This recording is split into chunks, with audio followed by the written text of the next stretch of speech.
Hi, my name is Louise Larson. I run August Consulting and I help families on the road on the journey through college admissions. And this is my August webinar.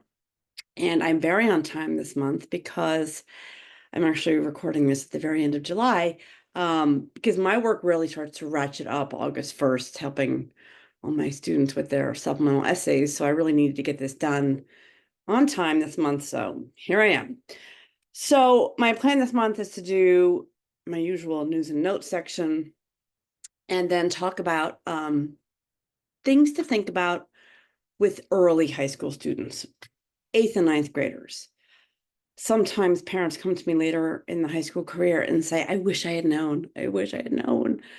And so some things to think about when you are guiding an 8th and 9th grader into high school and through the beginning of their high school experience, which will be part of their profile for their college admissions. So I will start with news and notes. And what I've done, I've tried to organize it a little bit this month to really have the first part be more news and notes that might be useful to you. And then I'll talk a little bit about testing in FAFSA, because I always do.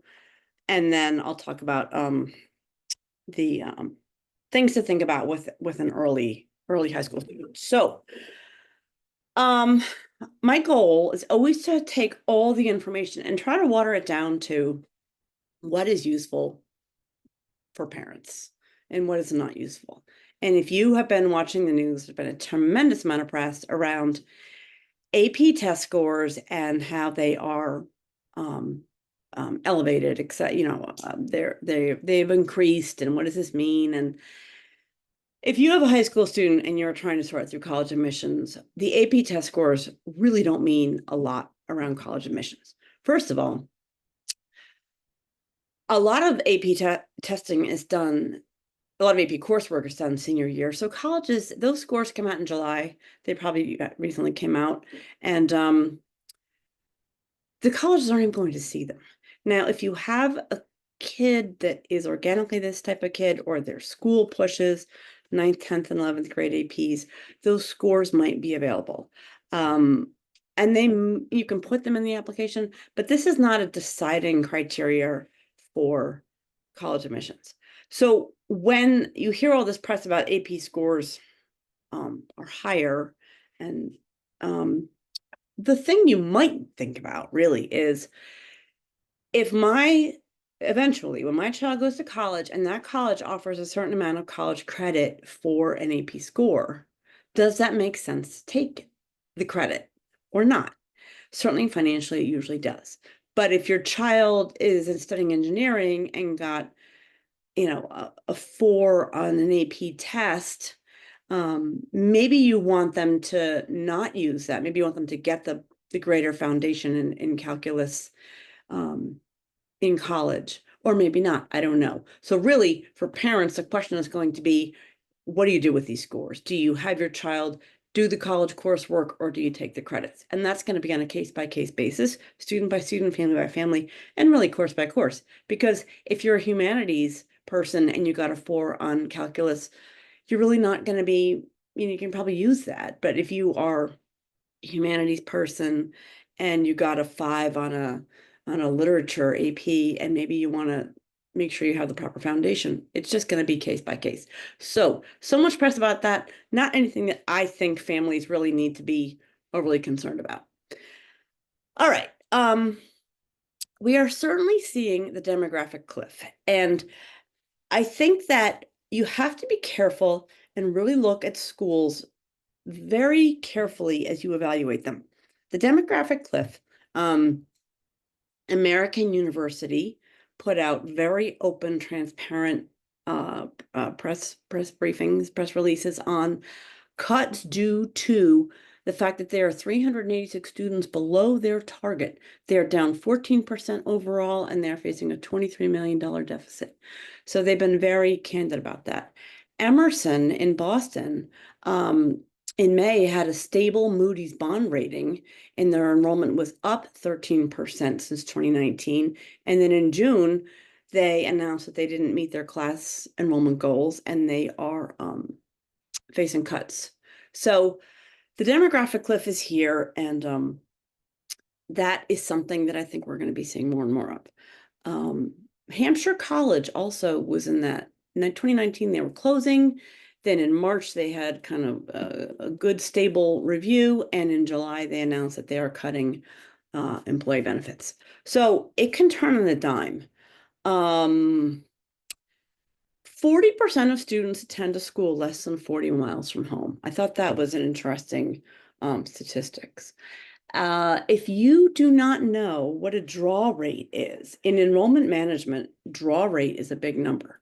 Draw rate is the yield, the amount of student, the percentage of accepted students that accept a spot at your school. So the yield divided by the admissions rate. The higher the draw rate, the better your school is doing.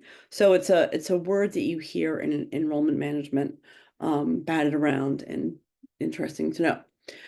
Lehigh University had a student that forged documents for a full scholarship. They forged their father's death certificate, tax documents, and school administrator emails. They were deported.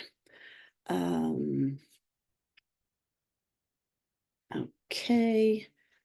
Purdue University has a housing shortage due to an over-yield of 1,600 students. They were aiming to be 300 below their target from last year. They came in 1,600 over. Well, we can be assured that Purdue will not be in a position to do that again. And I think they will be much more selective next year about who they take, who they don't take, and manage their yield much more carefully, because that becomes a possum and the python through housing and course selection and all that kind of stuff. So Boston College, 56% of their class was admitted through the early decision 1 and 2 programs. Their overall admit rate is 15%. Early decision is 30%. So important information and context on that. In the same vein, Vanderbilt brings in a freshman class of 1,600. And I want to make sure I'm recording, because 2 months ago I was recording and then I wasn't. Vanderbilt, class of 1,600, early decision 1 and 2, they admitted 889 students. They admitted 15% of their 5,835 applicants. That number is up 82% since 2018. This made regular decision, they admitted 1,512 students out of 41,336 applications. That is a 3.7 admit rate. So again, important context. You might look at Vanderbilt and say, well, that could be nice. And you have to understand that is uber selective when they are taking 3.7.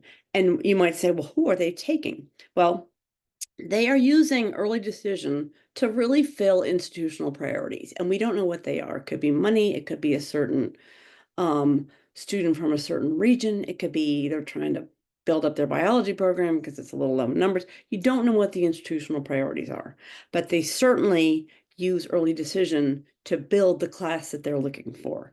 And then the next 3.7, I mean, that becomes a bit of a lottery. So just important to have the context of what a really selective college looks like.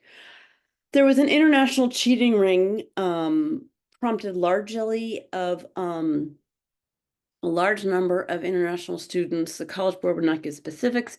It led to a massive cancellation of AP test scores. Now, when the College Board starts canceling test scores, if it's AP testing or SATs, many times kids will say there was an irregularity at my SAT and they canceled my scores. What do I do? And I'm like, there's nothing you can do. That's how it goes.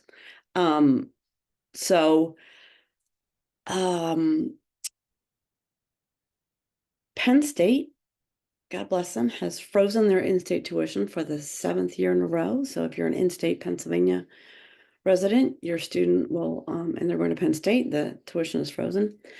I listened to a webinar and I thought this was important, just helping to try to understand the environment that that we are in college admissions, about small schools and their college, their boards of trustees. These are usually highly intelligent people, highly resourced, They have great backgrounds in something that can be useful to a college board of trustees, that they can share information.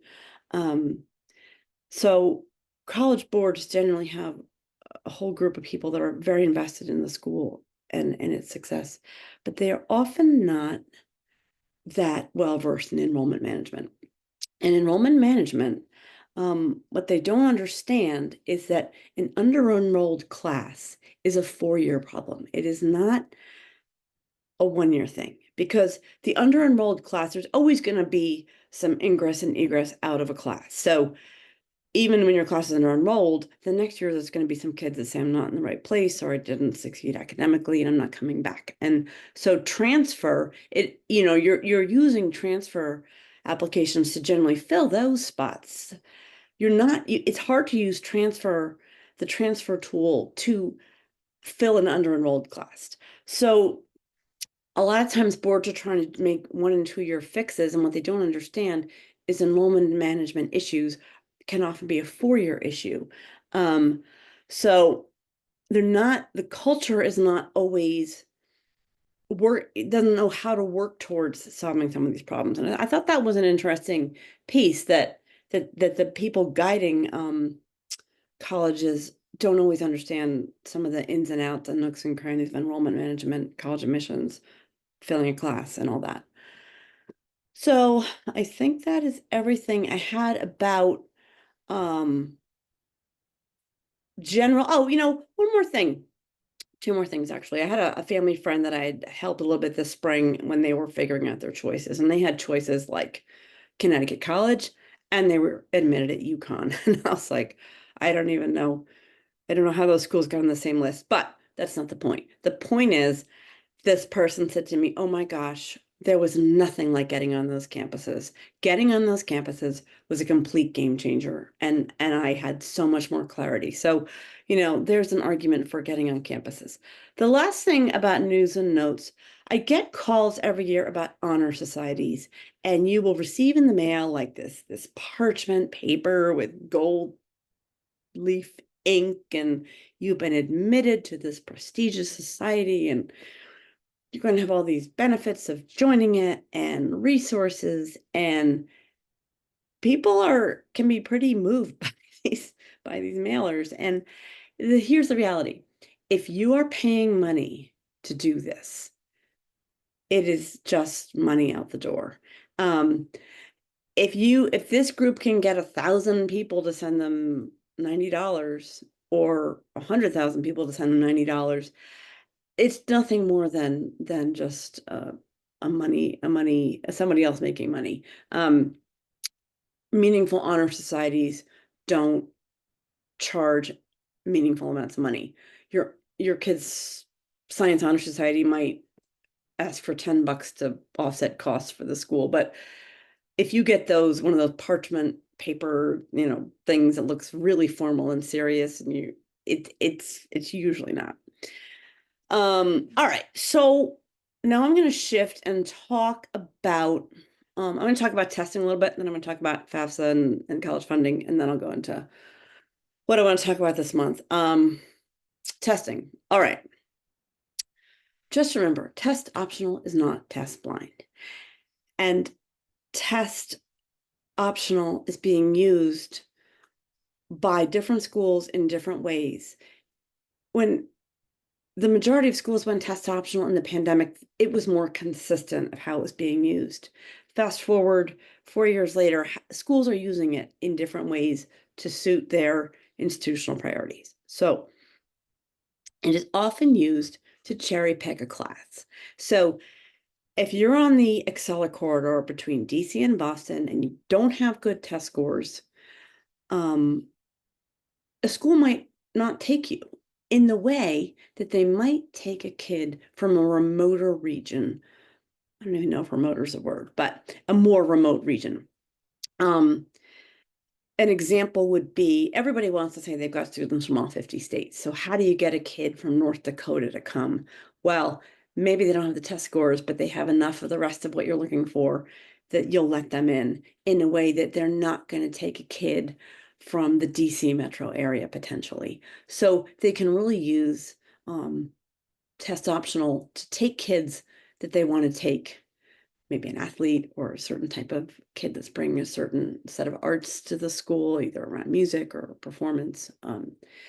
To give you some context on this, Duke, and I think this is probably the class of 2023, 50% of that class, of the admitted class, had SAT scores, 31% had ACT scores, and 19% were test optional. So you probably had a better chance at Duke with test scores. What else do I have about testing? ETS, which administers the SAT, the Educational Testing Service in Princeton, administers the SAT. They just had they're in Princeton, they just had their second round of layoffs. Now, like, I'm sorry for, I was like, oh, I feel bad, but yeah, I don't feel bad for the College Board ever. I'm sorry for individual people that lost their jobs, but I don't, that is a sign that maybe there's less testing going on. More people are opting to not take the SAT. Oh, there was one more thing I forgot to talk about. I will. There was one more thing about testing. Okay. The ACT, which is just, I've got to switch to my phone because I have all these notes on my phone. The ACT, which has just been taken over by private equity. this not-for-profit testing that's now owned by private equity. I don't even know what that is anymore, but they have announced their answer to the College Board virtual SAT, which is a new ACT. It is down 40% to a 2-hour test. It's gone from 215 questions to 171. It is not adaptive. The new SAT is adaptive. This is not adaptive, and they've made the science section optional. Okay, so if you're sitting here, and I know that if you are a parent and you're sitting here whirling around testing, what does my kid do? You've got crazy FAFSA stuff that I'll talk about, and it's kind of like, when a couple weeks ago when the airports were all shut down with the flights all canceled, that stinks for the people that are there. But I wasn't there. I felt for them. And I feel for families that are trying to sort this out. But the reality is, if you are a parent of a high school student, this all stinks, but you've got to make decisions in real time. Like, what are you going to do? You're kind of on the ground at the airport. Like, I got to figure out, what is my kid going to do? So the ACT is going to offer, to start, the same amount of time but less questions next spring of 2025. So I would say that the smart money might be looking at the ACT.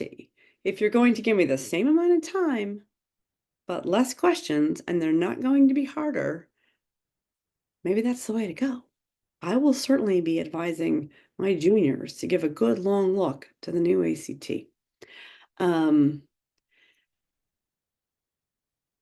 I would take the science. We don't know what the schools, the colleges are getting this in real time. They don't know. This just came out. They don't know what they're going to do with science. Some schools will require it. Some schools will say it's optional. Some schools will say you don't want it.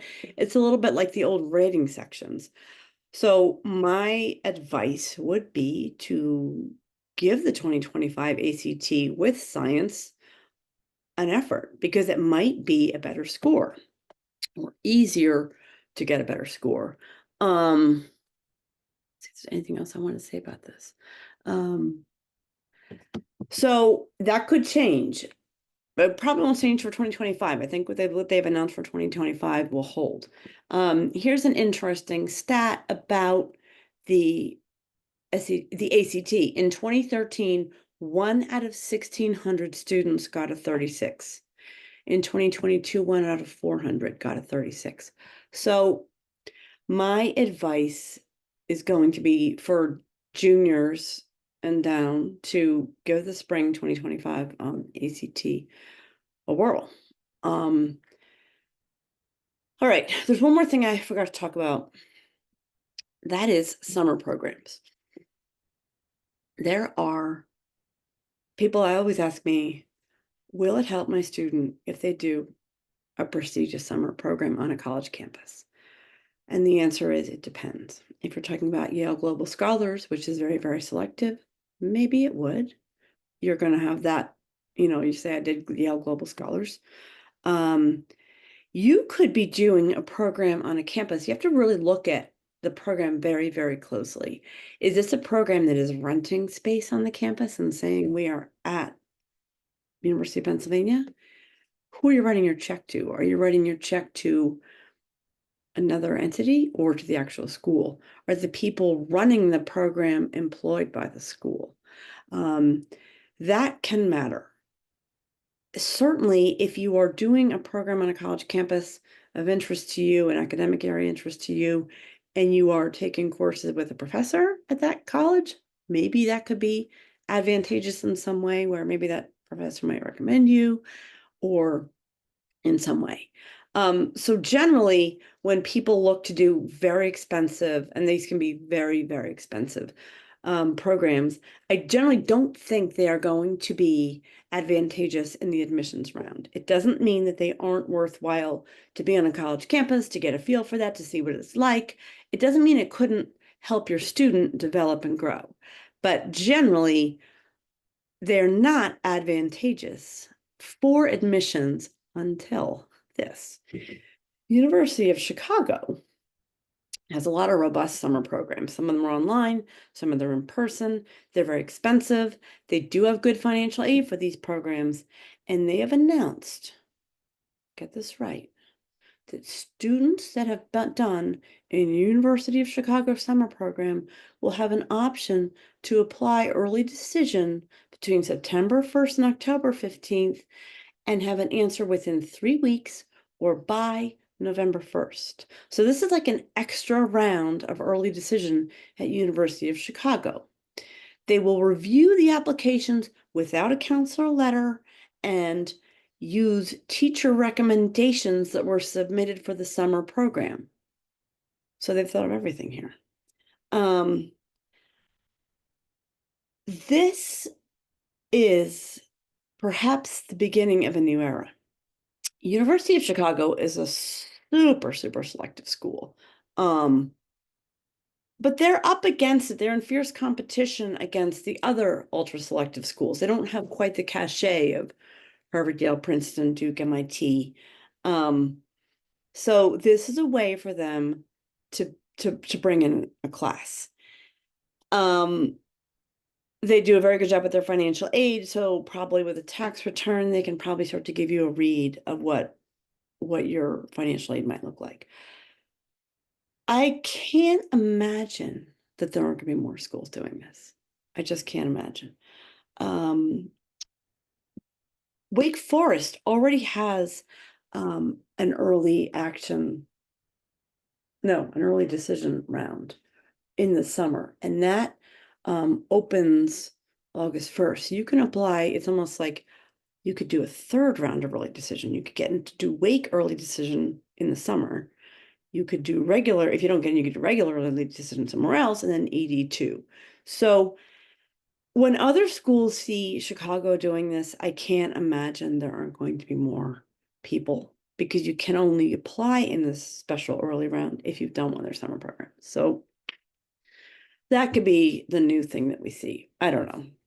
I think we're going to see more of that. All right. So now we're going to talk about the FAFSA. The next cycle of the FAFSA is supposed to be open in 2 months.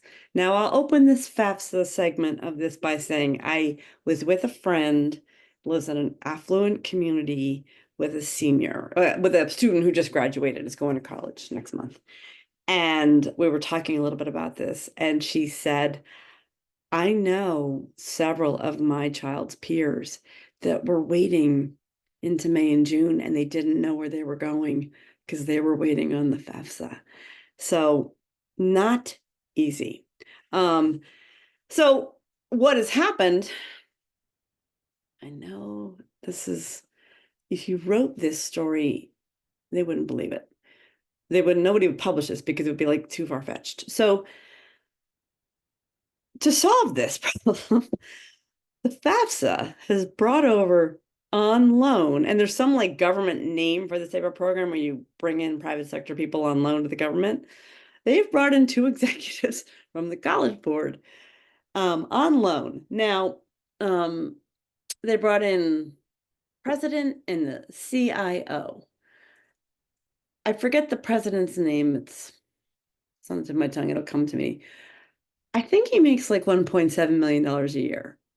So I don't know if he's being paid by the College Board or the government's paying that or he's not taking a salary. And the CIO makes something, also astronomical. But the thing is, the College Board has its own financial aid platform called the College Scholarship Service Profile. So all of a sudden we have like the competition coming in to try and save the FAFSA. And there's a lot of people in this college admissions enrollment management world feel this is a tremendous conflict of interest to bring in College Board people that will go back. It would be like JP Morgan bringing in Goldman Sachs people to like help them solve their problems, and then Goldman Sachs people leave with all the JP Morgan information and ins and outs of how they work. But as somebody else in college admissions said, there is no time to waste. This is opening in 2 months, and I don't care if they bring in Darth Vader, as long as they fix it.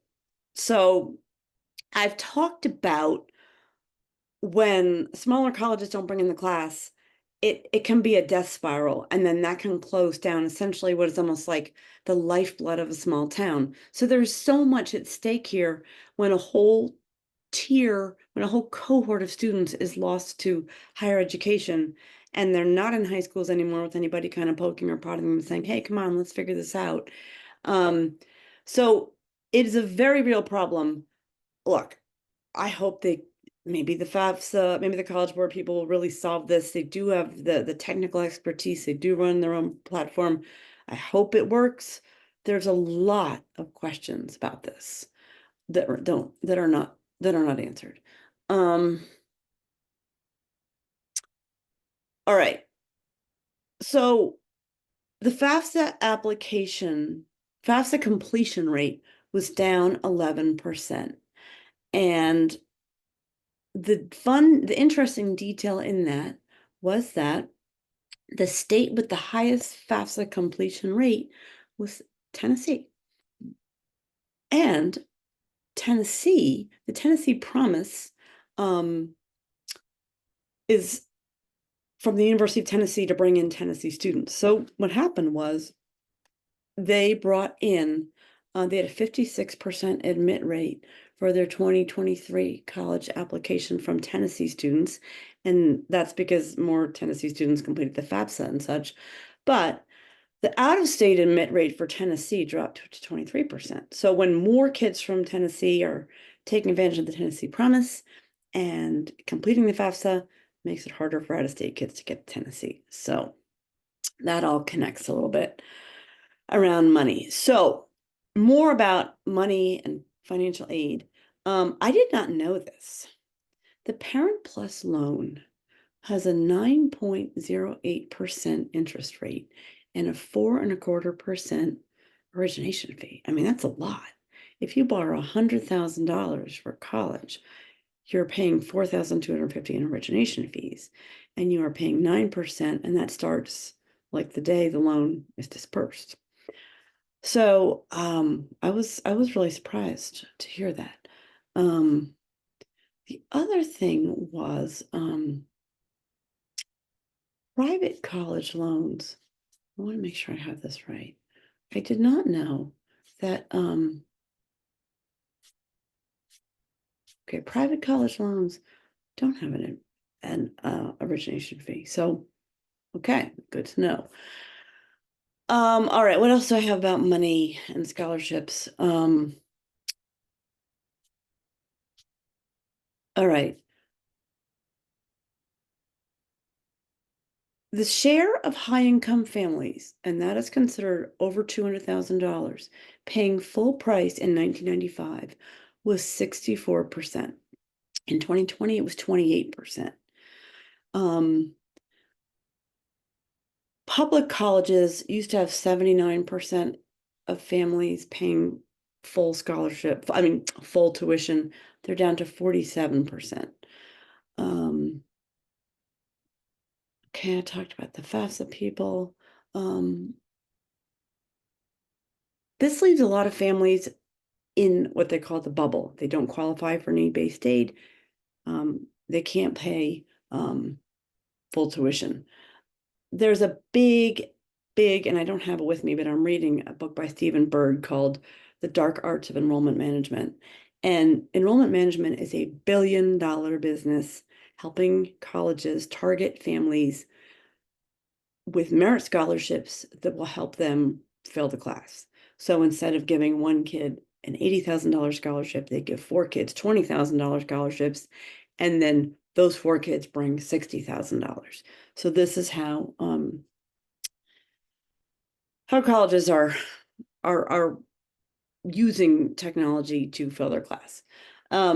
Every college, I thought this was also interesting. Every college by law is required to have a net price calculator. So if you go to any college's website, they will have the NPC. It's called the net price calculator. And you can go in there with they're required to have this. But I did not know this. The net price calculators are often outsourced to enrollment management people. There is no oversight of how the numbers are calculated. There's no accountability. They don't have to be accurate. They don't have to be updated. They don't have to have the most recent tuition even in there. So, I've often directed families to net price calculators. I didn't know that there was so little accountability or how potentially inaccurate they could be. That, and is there anything else? I think that's it. So the FAFSA, fingers crossed it opens. I've heard rumors it might be December 1st.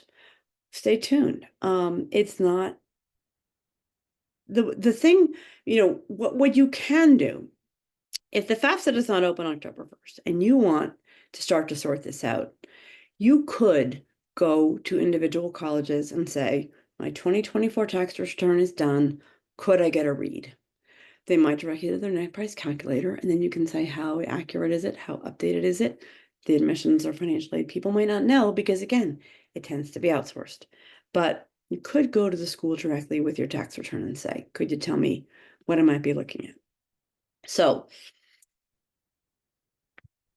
August 1st is in 2 days. That's when the Common App rolls over and supplements are available. And I will be very busy getting all my kids' supplements organized. I find supplements are actually easier to write than the main essay because they tend to be more pointed, more specific, shorter. The Common App essays like, tell us about your lived experience. And, it's hard for an adult. Like, write 650 words on your lived experience. Okay. It's hard. It's broad. Very hard for a 17-year-old. But the supplements I tend to be more pointed, more specific, and shorter and clearer for kids. So it's a lot of work for me to get them all organized, but a little easier for the kids than what they were doing in June. So, all right, shifting gears to young high school students. What do you need to know? There's so much information moving forward, more around like 11th, 12th grade, what to know. Here is some things to know if you are bringing in an 8th or 9th grader. So the first thing, and sometimes I get questions about this, people will say, where should my kid go to school? They're an 8th grader, they have a couple choices. Where should they go? And people want to know, where's their best college outcome going to be? Is it going to be at their local private? Is it going to be at the public? Is it a magnet school? Is it boarding school? And the answer is actually, where is your child going to thrive now? Not where are they going to get in 4 years, because we don't know. We don't know what the curriculum's going to be. We don't know how they're going to do. We don't have a crystal ball. It's too simple to say this school's outcomes and for college are better than this school's. You really need to take a longer look at, where is your child going to be happier? If they're happier, they will do better, and they will have more they will thrive, and they will have more to share on a college profile than if they're in some pressure cooker that has better college outcomes and they're really struggling and collapsing. So rarely is there a case where it's really split. If your kid's really split and there's two choices and maybe one has a stronger college admissions outcome, okay, maybe that'd be the reason to choose that one. But generally, the first question is where should they go to high school? And for me, that is where they're going to be happier.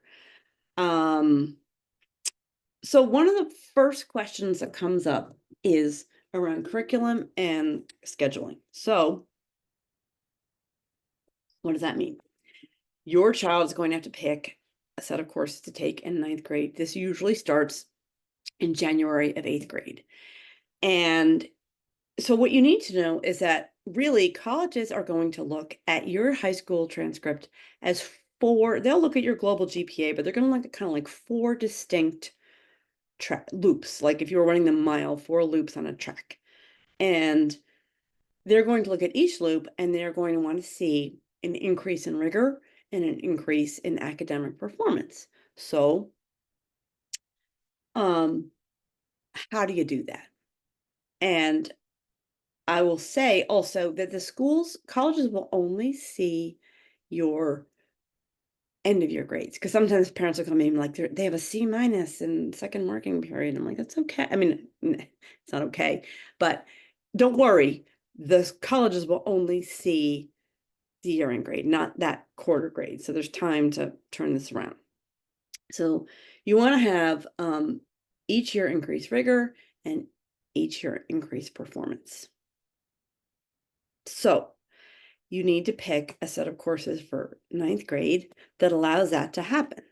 I will tell you that schools will often forgive a slow start in ninth grade. They know these kids are 14.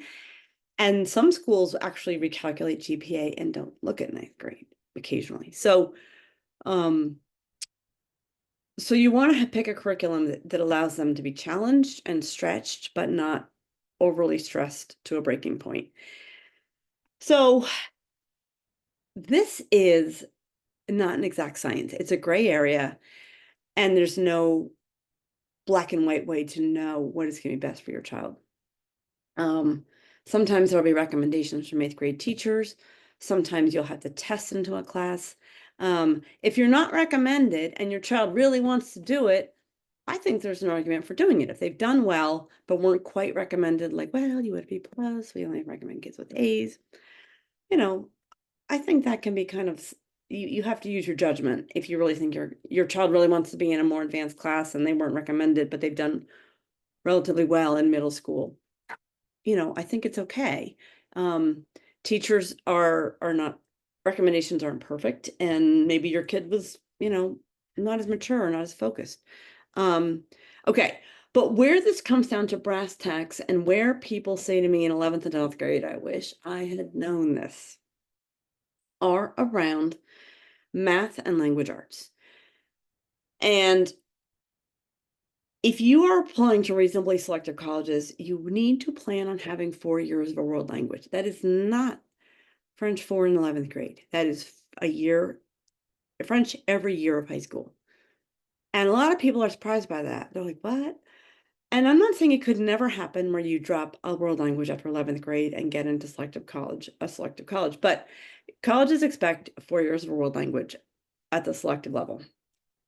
So, if your child has been tested into Spanish 2 and it's been really hard for them, there's really not a downside to taking Spanish 1 in ninth grade and just doing 1, 2, 3, 4. Will they get to the AP level? No. But colleges don't know what your student's middle school options were. They don't know what your student did in middle school. Maybe your kid took French or Latin, or they're just going to see 4 years of French, and you started in French 1 and the progression was through French 4, and that's okay. So it's almost better to do that than to get in over your head in French 2 as a freshman and try to hang on by your nails and get through French 4 as a junior and say, I can't wait to take it. And my only option is French AP, and I'm not doing it. It's almost better to place yourself and take French 1. The other place that really starts to matter, and you get on a conveyor belt that is hard to get off of, is math. I have seen, so the math progression is algebra 1, geometry, algebra 2, pre-calculus, calculus.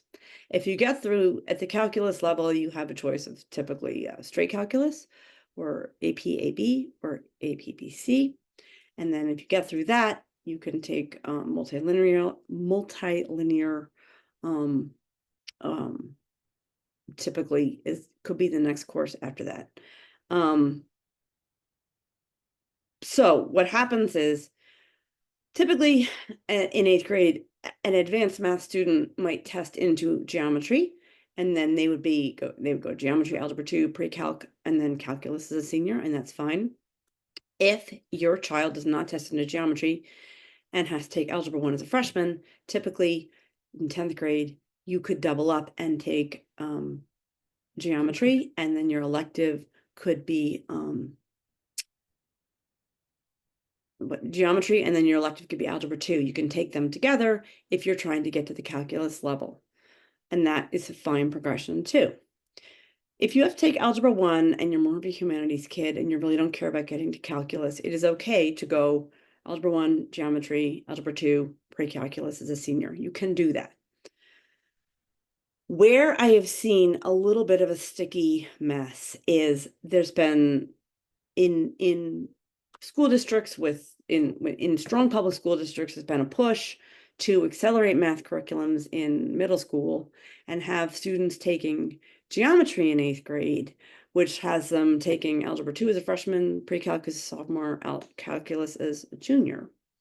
And when you're an 8th grade parent and your child is identified to be in an advanced math curriculum, you're like, wow, that's great, and it feels good, and your kids on their way. And you don't know to say, wait a minute, maybe this is going to best serve my student long term. Because what happens, I see two things.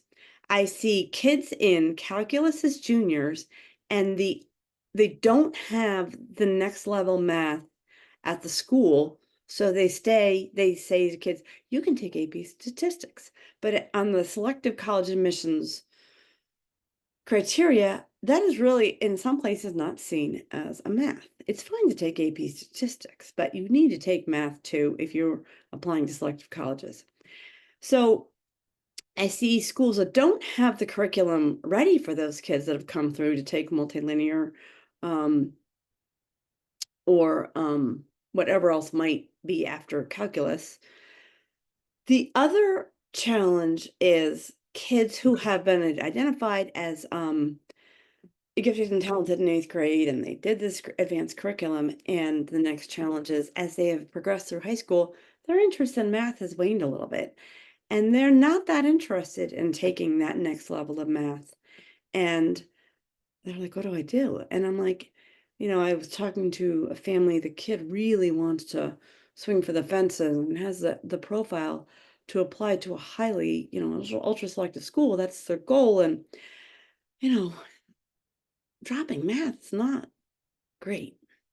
So I share all this to say that maybe there's nothing wrong with just taking a curriculum that allows you to get to calculus as a senior. There's nothing wrong with that. And so a lot of parents say to me, I wish I had knew this. I wish I had known this. The next thing you need to think about is getting any sort of arts or career education requirements done earlier to allow room for academic electives in 10th, 11th, and 12th grade. Sometimes I have kids that are they're very, very high level profiles, but they are like in 11th and 12th grade, and they still have this arts requirement or technical education requirement or something. And instead of taking a higher level rigor elective, they're taking something that they're required to take, but maybe it might enhance their profile if they had room to take something on the higher rigor. So the challenge here with a little 8th grader, and the great thing about 8th graders is when your oldest is in 8th grade, they seem so big and grown up. They seem like young adults. And when you're little, when your youngest is in 8th grade, you're like, they're so little. Like they're little kids in 8th grade. And the answer here is nebulous. And you need to use your gut and your instincts, listen to your kid, to make good decisions, to have a balance to where your child is stretched and challenged um, and but isn't at a breaking point. You want to have balance. You want them to be able to have some time with their friends, some time for their interests, some time for their hobbies, some downtime. You want them to be able to succeed and to have room to grow. Um, People ask me about visiting colleges. I think in 9th, 8th, 9th, 10th grade, if you are going somewhere that is a little bit off your beaten path, if you are going to a family wedding across country and there's some colleges nearby, I don't think it's a bad idea to go see colleges. It doesn't even have to be maybe a formal tour. It could just be like getting the vibe, getting the energy, especially if the college is in session. Um, Certainly seeing some colleges around you isn't a bad idea. Very loosely, very casually, hey, let's just kind of see what this is about. Because it can help them start to have a sense, oh, that was too big, or oh my gosh, that felt really good, or gets me excited. Like I saw the all you can eat ice cream bar that, you know, I'm excited. I want to go to college. And it can give them a little bit of motivation. That's why I'm going to do my homework because I want to go to college. Um, because otherwise it's just like a nebulous thing. It's like talking about, a car if you've never been in a car and you don't know what a car even is. You haven't even sat in one, never mind gone for a ride. So I think that it's fine to go see colleges and give them a little bit of a something to look forward to. Some of the challenges that and I don't know if you ask an older parent who's been through this, most kids will have some sort of challenge. It could be a challenge around their health. It could be a challenge around their social life. It could be an academic challenge. Maybe they were always a math star and now they're really kind of stumbling in math.